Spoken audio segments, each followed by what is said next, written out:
To obtain a Megalodon in Fish, a popular aquatic simulation game, you need to focus on a combination of strategy, patience, and in-game progression.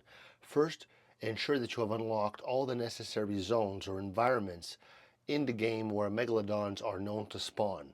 These areas often have higher levels of difficulty, so it's crucial to advance through the game and upgrade your equipment or abilities.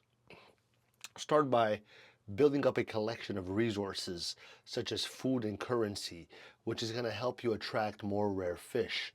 You're going to need specific bait or other items to increase the chances of encountering a megalodon. So check the game's daily events or missions, as sometimes special conditions may allow you to capture rarer creatures. All right. Now, as you progress, focus on strengthening your character's attributes or skills. This could involve leveling up, acquiring better tools, or enhancing your ability to catch large, difficult creatures.